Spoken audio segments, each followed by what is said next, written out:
The Birds are one win away from the Super Bowl. I'll break down this NFC Championship game matchup against the 49ers and give my predictions on who I think will win. This episode of the Philly Sports Spot YouTube channel starts right now. What's going on, everybody, and welcome into this edition of the Philly Sports Spot YouTube channel. I'm your host, Jordan Hirsch. And now, guys, before we get into this video, please make sure you like this video and subscribe to my channel with notifications turned on so you never miss another upload. Make sure you guys are also following me on Instagram. The link will be in the description below. So the Birds throttled the Giants 38-7 in the divisional round last week. Of course, we have seen that score before. Of course, it was a score of the NFC Championship game back in 2018 over the Vikings when the Eagles went on to win their first Super Bowl in team history. But now we look ahead to the 49ers, who are the second best team, I believe, in the NFC behind our Birds. And this is going to be a really tough matchup. I think this is going to have to be a really tough, grinded-out type of game. And there are definitely some matchups that I want to look at in this game that I think will be key in deciding who wins. I think the biggest one will be the Eagles' running game against the 49ers' defensive line and the 49ers' linebackers as well.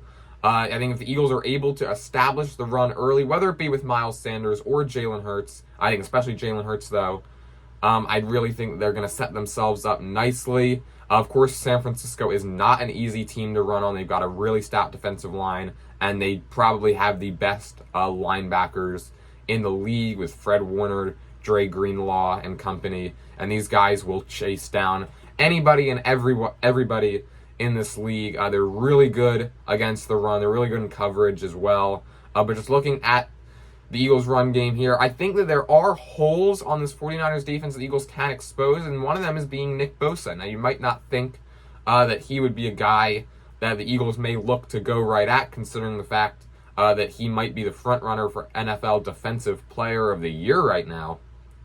But there is a stat out there that, Bosa obviously is extremely good against the pass. He's one of, if not the best defensive linemen when it comes to getting pressure on the quarterback and getting sacks. He finished with 18 sacks this year. However, against the run, his production drops off quite a bit. He's something like he's 120th in the league when it comes in defense against the run, which is not a very good number at all, obviously, considering the fact this guy is a finalist for Defensive Player of the Year. I think if the Eagles are able to run the ball at him consistently, most of the time he's going to be lined up probably on that left side, so Lane Johnson is going to have his hands full. But if the Eagles are able to get in those gaps and run it at Bosa effectively, especially early in the game, perhaps use that RPO as well, make Bosa have to make those decisions on whether or not he's going to cover, he's going to go after Sanders, he's going to go after Hurts, or maybe even try to rush Jalen Hurts if the Eagles decide to pull it back and play action.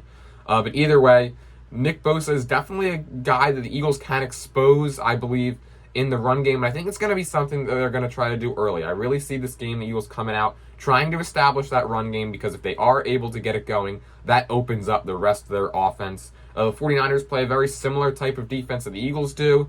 They'll play a more of a zone look. They'll make teams have to march the ball down the field methodically and really make them earn their points. They do not give up many big plays at all because of that zone look. And I do think that if the Eagles, the way the Eagles offense is constructed, if they're able to establish the run early, it doesn't have to be the entire first quarter, maybe just the first drive, maybe the first two drives, I don't know. But if they're able to get the ball going on the ground early in this game, that should open up the passing game to a point where I think the Eagles can really expose the 49ers secondary, which is not, it's good, but it's not great. Their number one cornerback, Tre'Davious Ward, and after that, there's kind of a drop-off. The Eagles obviously have three dynamic threats in the passing game with A.J. Brown, Devontae Smith, and Dallas Goedert. And I think that if they're it might just take one big play, obviously, but if they're able to get these guys consistently open off play actions, off of RPOs, which obviously all comes from establishing that running game, I think the Eagles could have a lot of success. The 49ers, of course, do not typically allow opposing teams' wide receivers to run all over them and get chunk plays. The Eagles are number one in chunk plays this year, but the 49ers rarely allow them at all because of the type of defense that they play. Again, it's very similar to the way the Eagles play. But I do think that the Eagles are going to be looking to get chunk plays, looking to air the ball out maybe. I know A.J. Brown was frustrated. He wasn't getting the ball a whole lot in the Giants game, so look for him to have more production in the passing game. Of course, Devontae Smith, Dallas Goedert. 49ers secondary is certainly going to have their hands full with these Eagles wide receivers and tight ends. And then, of course, just having to deal with the threat of Jalen Hurts running the ball off of pass plays is just a whole nother cog in this Eagles offense that I think is going to be very difficult for the 49ers to be able to defend. If any team can defend this Eagles offense, though, it is the 49ers defense. They're top of the league in a lot of categories. They're up near the top in pretty much every defensive category there is. This is, of course, going to be a tough game. It is the NFC Championship game. You can't just expect to cakewalk your way through the playoffs. But I do think there are certainly holes on this 49ers defense that the Eagles may look to expose. And then flipping it around, I think going towards San Francisco's offense, their matchups against the way they match up against our defense, I think they're going to do the same thing and try to establish the run game early. You got Brock Purdy, rookie quarterback. I know he's undefeated, but he's coming into an extremely hostile environment in the Link this weekend. Place is going to be rocking. The building will literally be shaking, and I'm sure that Kyle Shanahan is going to look to take as much of the pressure off of Brock Purdy as he can and put it on their three-headed monster at running back, that being Christian McCaffrey, Elijah Mitchell, and then Deebo Samuel they like to use out of the backfield as well. I know that Christian McCaffrey as well as Elijah Mitchell, both a little banged up. I know neither of them practiced the last couple of days. Deebo Samuel, I believe, was able to practice yesterday. They're all going to play in the game, but they might not be 100%, and that could be really key because I know the 49ers are going to look to establish the run game early and often. They're certainly going to be looking for big games from Christian McCaffrey, Elijah Mitchell, and of course Deebo as well. And if they're able to do that, that opens up their passing game as well, and they could really expose the Eagles that way too. Brock Purdy does look a lot better when he is, of course, more comfortable, and I think that establishing the run game would make him more comfortable. But of course, the Eagles, if there's any defense that could stop this three-headed monster by the 49ers, I do think it's the Eagles' defense. I know that a lot of the talk right now in the media is that the Eagles' running defense isn't all that great, and yeah, maybe statistically, but you kind of have to take that stat with a grain of salt, considering the fact that the Eagles have been up so big in a lot of their games this season that when teams do go to the run kind of in garbage time, the Eagles may have their second unit out there. They may not necessarily have their foot all the way down on the gas when it comes to their running defense. So I do think that you kind of have to take that stat with a little bit of a grain of salt. And remember, they've stopped talented running backs all season. I mentioned in my last video when I was talking about preparing for Saquon, they've now stopped Saquon twice this season. They really shut him down. They've shut down Derrick Henry. They've shut down Aaron Jones, among others. So if there is a defense that can handle this 49ers running attack, it is Philadelphia's. And I do think that if the Eagles have to make Brock Purdy beat them, I think that they could. I think that their chances of winning go way up. I'm still not sure if Brock Purdy can at least come into the Link, have a good game in this raucous environment. It's going to be really, really loud down there.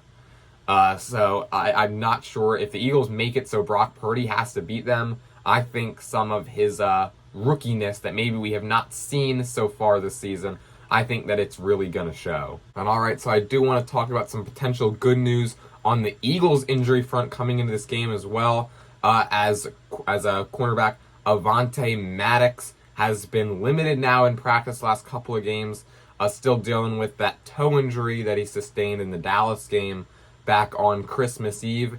But he has looked pretty good, at least from what I've seen in practice. There's video of him backpedaling with, at least what it seems, with ease. It does not look like he's in too much pain, at least from the videos that we've seen. And so it's very possible this game that he plays, and if he does, the Eagles will be completely healthy in terms of at least playing, in terms of guys at least playing between their 11 starters on offense, 11 starters on defense. And that could just add a whole another major factor into this game. If Avonte Maddox plays and they're able to kind of use him more to guard George Kittle, because Kittle, I think he's going to have a good game.